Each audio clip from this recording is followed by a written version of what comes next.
Peredaran barang palsu, tiruan atau KW telah menyebar penjualannya di seluruh wilayah di Jakarta. Mulai dari pasar konvensional, mal hingga pusat perbelanjaan sekalipun. Bahkan kami menemukan ada pusat perbelanjaan yang khusus menjual barang palsu atau KW. Adapun barang-barang yang kerap dipalsukan dan kini tersedia di pasaran adalah produk seperti tas, baju, jam tangan, hingga sepatu merek ternama. Dan barang-barang tersebut sebagian besar adalah impor dari negeri tetangga. Di salah satu pusat perbelanjaan di wilayah Jakarta Pusat, penjualan sepatu kian ramai diburu pembeli. Toko-toko yang menjual tas wanita bahkan tak pernah sepi. Barang-barang ini dijual menggunakan nama-nama merek luar negeri. Modelnya pun lumayan bagus. Namun soal kualitas, tak ada yang bisa menjamin.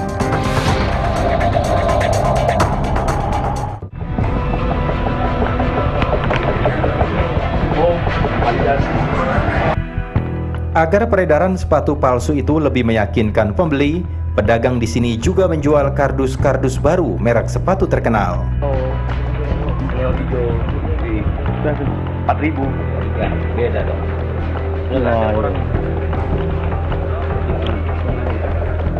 Kardus-kardus sepatu ini biasanya dibeli oleh mereka yang akan menjual kembali sepatu palsunya.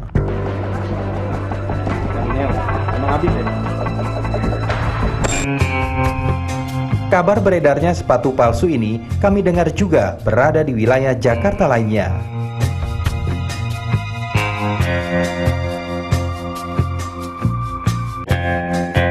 Kami mencari tahu hal itu dan menelusuri sebuah pusat perbelanjaan di wilayah Jakarta Timur.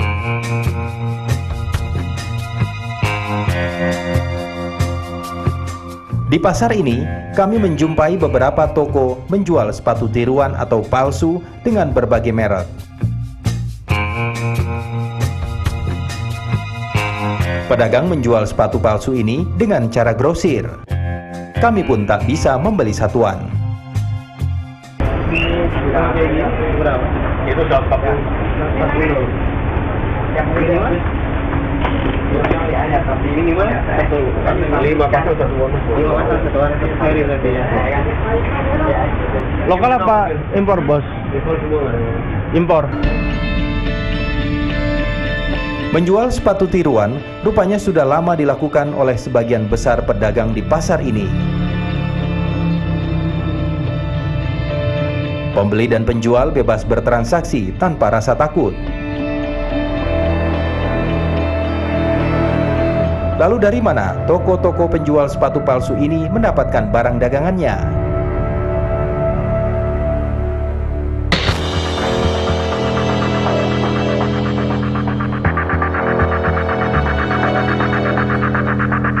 Seorang penjual menunjukkan kepada kami sebuah gudang yang berisi sepatu-sepatu tiruan. Berbekal uang Rp1.300.000, kami kemudian bisa membawa 5 pasang sepatu salah satu merek terkenal.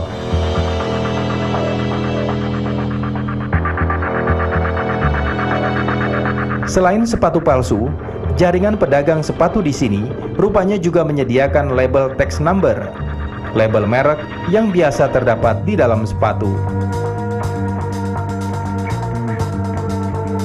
Label itu dipasang secara manual ke dalam sepatu oleh pedagang. Di sini, pelaku mempraktekkan bagaimana menempel sebuah label merek atau label tax number palsu pada sebuah sepatu tiruan. Ini dipanaskan ke korek atau diserika. Sedangkan saya biasanya dengan sendok dipanaskan.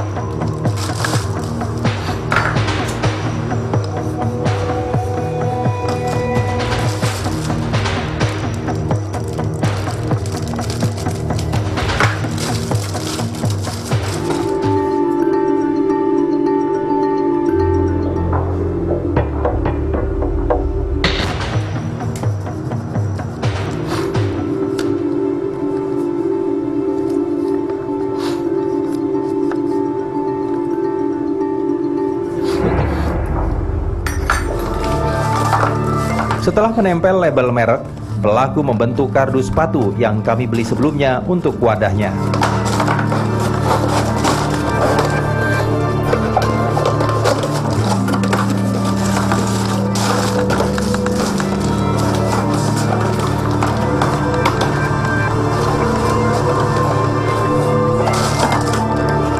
Kalau sudah lengkap begini, pelaku menjualnya kembali ke pembeli atau ke penjual sepatu yang ada di pasar. Saat sepatu tiruan diberi label merek palsu dengan kardus palsu, maka secara kasat mata tak ada yang mengira jika sepatu merek terkenal ini kualitasnya palsu alias KW. Peredaran barang palsu sesungguhnya bisa mengancam perekonomian negara hingga mengurangi lapangan kerja.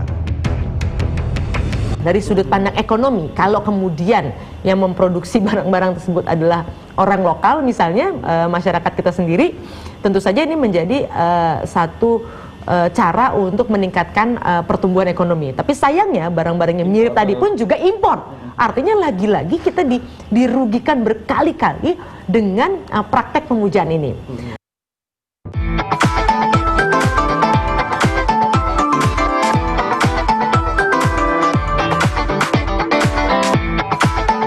Tas KW merek dunia asal Cina kian laris di pasaran. Penjual Indonesia yang membawa langsung dari Tiongkok dan masuk ke Indonesia. Pembeli tas branded itu terancam sebagai penadah barang selundupan. Tak hanya kaum sosialita di Jakarta yang kerap menggunakan tas branded merek top dunia. Kaum eksekutif di ibu kota kian ketularan menggunakan tas branded KW itu. Sejumlah artis dan pesohor lainnya tak malu menggunakan tas branded yang sama. Meski bukan keluaran pemegang merek aslinya, tas-tas branded asal Cina itu bisa berharga jutaan rupiah untuk satu tasnya. Harga yang fantastis untuk sebuah tas berkualitas KW. Bagaimana tas-tas branded asal Cina itu bisa masuk ke Indonesia? Dan di mana pasar tas-tas branded itu berada? Harga lebih murah, model dan bahan yang tampak mirip, ada sertifikatnya, hingga barangnya yang didatangkan dari Cina adalah alasan utama kenapa tas-tas merek top dunia itu laris manis di pasar ini.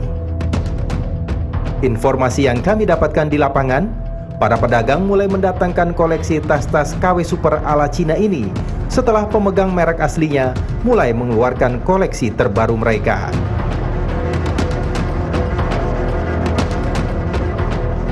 Para pemain bisnis tas KW Super atau tas premium ini tentu sudah tahu bagaimana caranya mengikuti model tas yang sama persis dengan yang asli.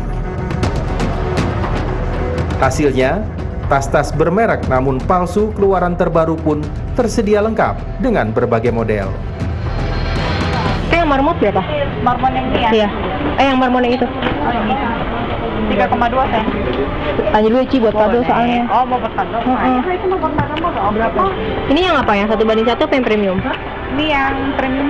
Premium. Ini dapat apa aja? Dapat ini aja, cover doang. Oh, yang kainnya gitu ya? Iya. Kotaknya? Kotaknya nggak ada ya? Nggak ada. Soalnya di asli gede nggak pakai kotak. Oh, kalau marmon nggak pakai kotak ya? Cuma yang kainnya ya? Sama ini apa nih, paper bagnya ada? Paper nanti kita cari ini papernya. 3 berapa? 3,2. Dapat ini nggak apa kayak kartu itunya? Lihat tadi sih biar kelihatan nggak ini banget. Di paling dapatnya kayak ini. Kalau mau untuk sertifikat sih ya nggak ada. Nggak ada ya? Kosongan aja kalau ya? mau sertifikat nanti coba aku carikan nanti kalau mau. Ini berapa Mbak? Utang? Itu pasti 25. 25 ini yang apa, yang premium bukan? Yang semi. Tasnya berapa? Ini masih 200. Dari pengakuan sang pedagang, rupanya harga tas ini jauh lebih murah dari tas-tas ala Cina. Jika tas Louis Vuitton yang asli bisa dijual hingga puluhan juta rupiah, di pasar ini barang yang mirip alias palsu dijual dengan harga Rp400.000 saja. Kalau Chanel itu dia punya stiker hologram di sini. Ini saya keluarin ya. Biasanya ada hologramnya ya? Nah tuh dia ada hologramnya di sini. Nah, ini harus sama dengan kodenya dengan ini. Tuh. Kelihatan gak sih? Tuh, sama kan? Nah, jadi nih yang pasti Chanel harus sama gitu kan. Terus juga kita lihat dari kadang-kadang ada receipt juga, tapi harus hati-hati. Walaupun dia ada receipt, ada tag-nya, ada buklet yang kecil, ada buklet yang besar, ada boxnya, ada dashback-nya, itu nggak ngaruh. Kenapa? Karena saya pernah menemukan semuanya lengkap, asli, bahkan resitnya tuh Plaza Indonesia, tapi tasnya palsu. Jadi nggak ngaruh gitu, dan kelengkapan itu kan bisa aja ditukar gitu kan. Yang penting tuh kita ngecek dari si tas itu sendiri, harus benar-benar punya knowledge mengenai tas itu sendiri gitu. Jika kita melihat dari Undang-Undang Merek itu merupakan satu pelanggaran, hanya saja itu hanya bisa dilakukan upaya hukum oleh aparat kepolisian atau penyidik pegawai negeri sipil jika ada laporan. Rata-rata mereka mengetahui, tetapi ada juga yang mereka sudah apatis, aduh kayaknya susah nih, Indonesia marketnya terlalu besar. Tapi kalau mereka ditanya tahu, jelas tahu. Kalau dibilang mereka tidak tahu, sangat kecil kemungkinannya. Mostly pasti mereka tahu bahwa banyak barang-barang palsu mereka yang dijual. Produk yang masuk itu, yang katakanlah fake atau palsu, mungkin gambarnya kelihatan asli atau di fotonya kelihatan asli, tetapi ketika diterima itu adalah palsu. Lewat mekanisme masuknya, apakah lewat pelabuhan tikus ataupun bandara tikus maupun juga jasa titip dan lain sebagainya, itu sangat menggerus perdagangan lokal kita.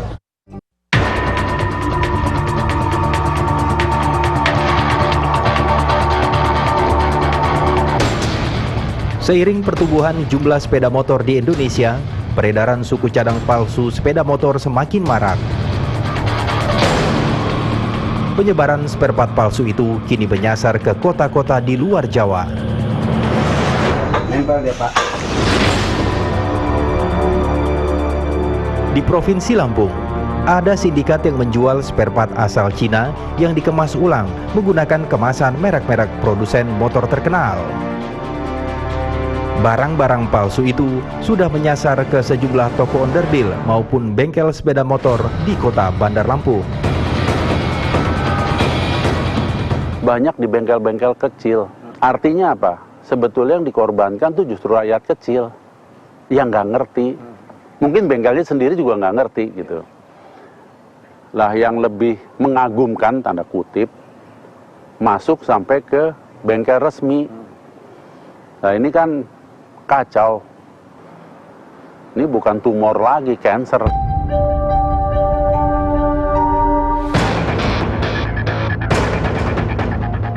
Direktorat Reserse dan Kriminal Khusus Polda Lampung melakukan penangkapan bandar spare part palsu itu pada awal Maret lalu.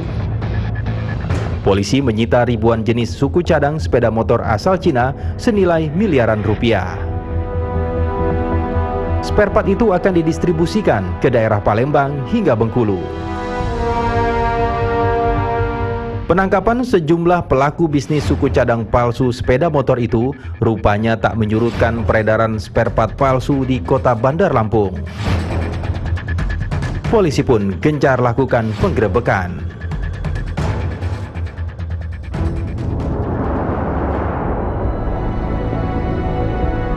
Dari informasi yang diterima polisi sebelumnya, polisi kemudian mencurigai sebuah mobil box yang tengah parkir ini.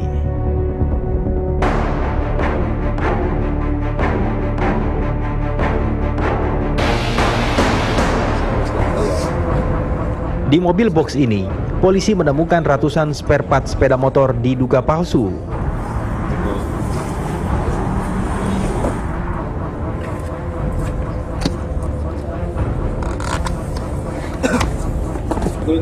Nggak tahu saya, Pak. Polisi juga menemukan sejumlah stiker kemasan merek salah satu produsen motor di tanah air. Itu nggak pernah buka-buka dashboard, jarang buka dashboard gitu, Pak. Dari penggerebekan ini, polisi kemudian mengembangkan penyelidikannya ke daerah Wai Halim.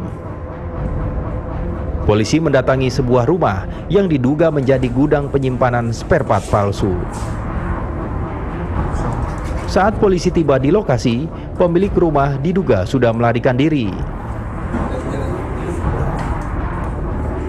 Bersama ketua RT setempat, polisi kemudian menggeledah rumah tersebut.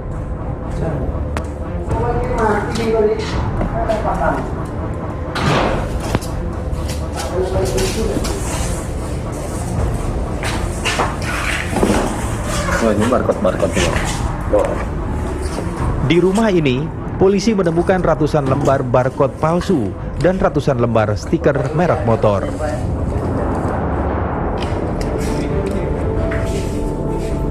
Dari hasil penggeledahan di tempat ini, polisi menyita ratusan jenis spare part motor tanpa label.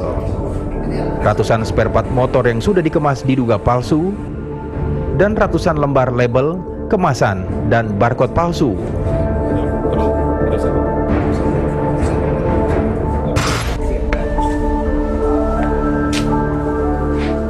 Di Provinsi Lampung, tak hanya suku cadang sepeda motor yang dipalsukan, oli mesin motor palsu pun mulai marak beredar.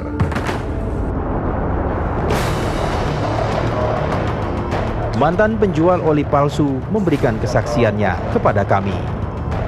Ini contoh oli palsu. Kita ambil yang contoh nomor 1. Dilihat dari kasat mata, ini kita lihat dari nomor serinya nggak rapi. Yang ditutup sama yang nempel di botol. Yang kedua, kita lihat dari kelenturan botolnya, dia agak lembek. Olinya juga dia, kalau yang palsu ini encer ya. Kalau yang asli agak kental. Dia kalau yang asli, tutupnya nggak bisa diputer gini, nggak bisa dibuka. Kalau yang palsu bisa. Nah, ini berarti palsu. Kalau yang asli bukanya ya pakai obeng.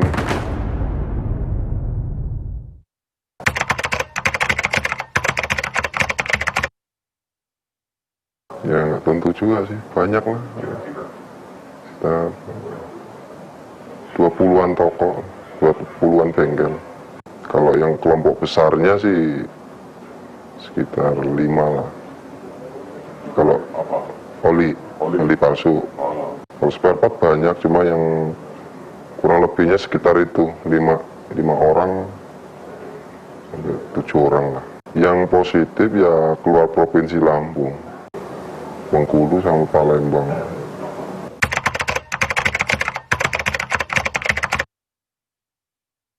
Ada yang tahu, ada yang enggak.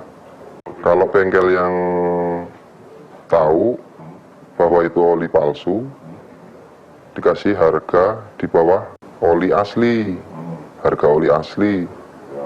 Kalau yang nggak tahu, langsung dikasih harga asli. Ya 50% untuk yang tahu dan yang nggak tahu.